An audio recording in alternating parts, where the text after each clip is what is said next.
Thanks everybody for coming. I have a few opening comments and then questions. Dog walks this week through 9:45. Here shortly, we're also going to announce the winners of the Joel Eves Award, which goes annually to the male and female student athlete with the highest GPA. It's a senior.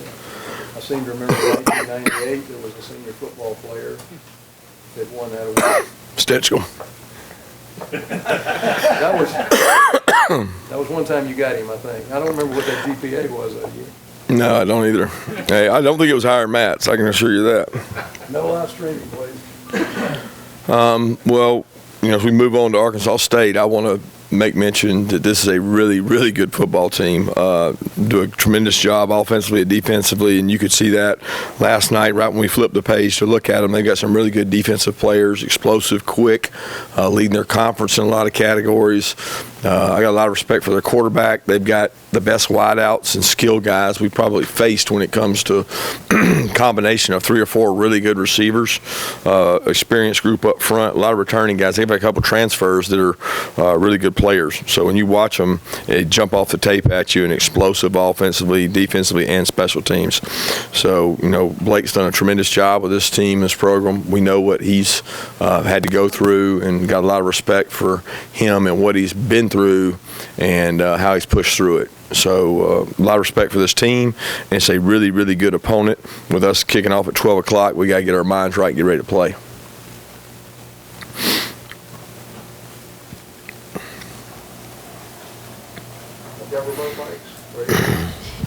Kirby, of course, y'all are doing well in rushing again. Seems like y'all always put together good running backs. How much do you use that when it comes to recruiting and all that type of stuff to, point out Chubb and Michelle and all those guys when you're out trying to bring in running backs, every year?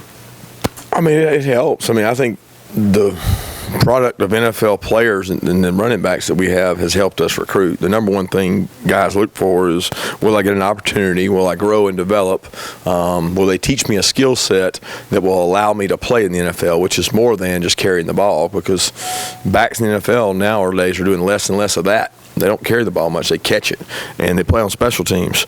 And it's not as much of a downhill run league as much as it is a outside zone, stretch, perimeter pass, play action, matchup, and special teams. And that's what we ask our backs to do. So we try to sell, number one, you're going to get a great education. Number two, you're going to get an opportunity to carry the ball. You're going to have fresh tires when you come out because you're going to play with other good players. You got one of the best offensive line recruiters and coaches in the country. So it's a good combination sell, but it's more than just yards. It's a lot more about how I'm going to grow as a player and develop in a pro-style system. Kirby, I don't think we had a chance to ask after the game. Isaiah Wilson, is there any timetable on him right now? Yeah, no timetable. Not sure when. He's out of the boot. He's able to put some pressure on it. He's going to be doing some underwater running and working on some things, but no idea. He may be available this week. I have no idea. It's just going to be wait and see. Coach, what is your assessment of Trey Hill so far, and specifically him getting the signals out to his fellow linemen, the communication skills? Trey's done a good job of communicating. Trey comes in and meets extra, as the center has to do, to call fronts, to get looks, to really watch tape and be the master of his trade. Jake does some of that too, so Jake helps with him. It helps having a guy that's got a lot of experience and as bright as Jake is with it. But pleased with Trey. I think Trey can really focus on giving 6 seconds of strain, is what I call it. He's got to strain longer and harder in order to improve. He's playing well, but he can play better. And that's what we're trying to get out of Trey, is his best self. And how does he get his best self? He's got to strain a little harder. A couple more players, Kirby. DJ Daniel, I don't think was out there the other day. And also, how close is Julian Rochester able to, as far as him getting back on the field on a regular basis? Julian's cleared. Julian's clear completely. Julian's healthy. He's practicing, doing everything. He's got to go out and earn playing time. He's got to go out and out-compete guys and work. And I don't know that he's 100% confident in himself right now, but he's coming off an ACL. It'd be like Zeus. It'd be like all those other guys that come off of those, and you're in the trenches. It's every down in, down out. You got 600 pounds on you, so that part's up to him to earn that, and the way he plays and practices, and continue to work on it. And then there's DJ. DJ's dealing with a little bit of a hamstring. It was bothering him some the other day, so we ended up holding him out.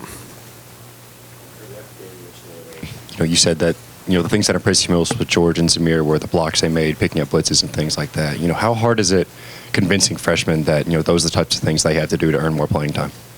Oh, it's not hard. That's just reality. I mean, you don't sell them. You just turn on the tape, and they realize that if I don't play, then that's probably why I'm not playing. So once they understand that they can contribute on special teams and they can protect the quarterback, then they get more opportunities.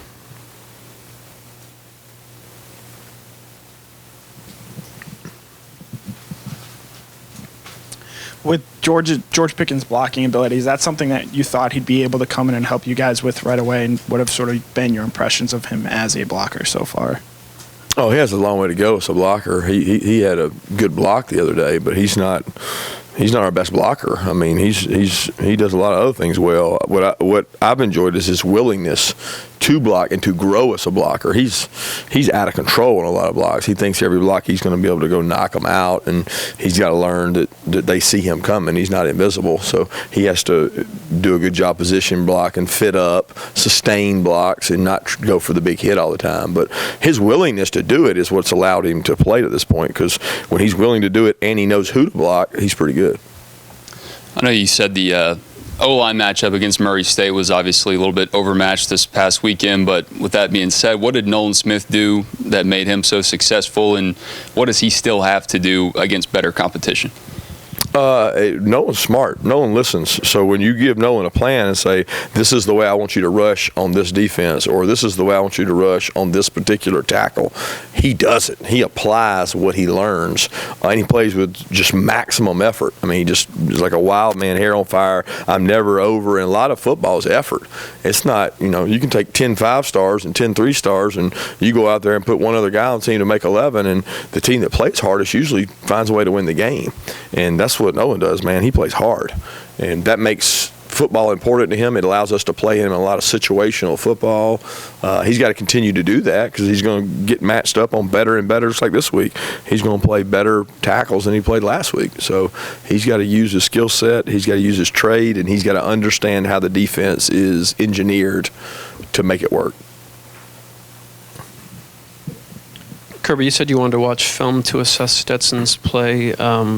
What did you see, and what are some of the areas that you're looking for growth from him? Obviously, he's just getting going in terms of PT.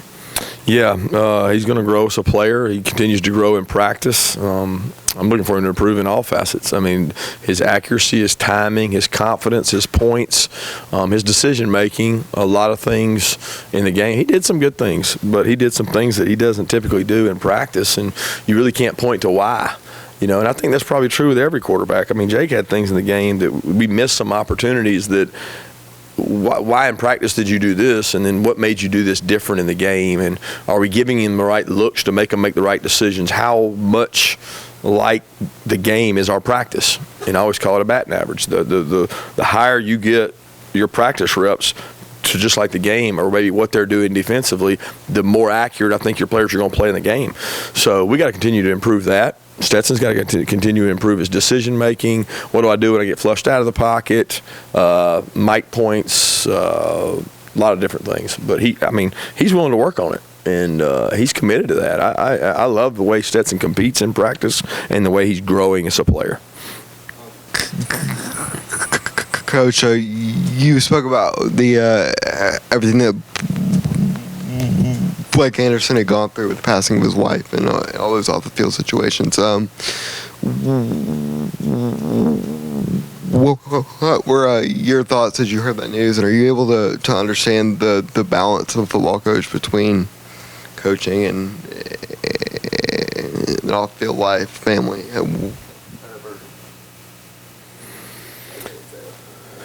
Yeah, I can't even begin to fathom or understand what he's gone through. When I first heard the news, I was just crushed for him and his family and his kids, and you can never. I mean, I can never imagine what he's having to go through, because that's really tough.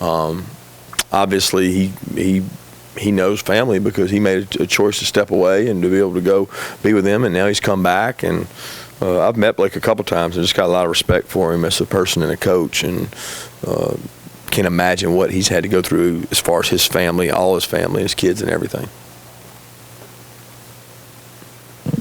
Kirby, last week, Swift said that he was taking on a new role this year as a leader. Just in me speaking to him from last year to this year, I mean, his interviews are like miles better. I'm just wondering how you've seen him grow into that role.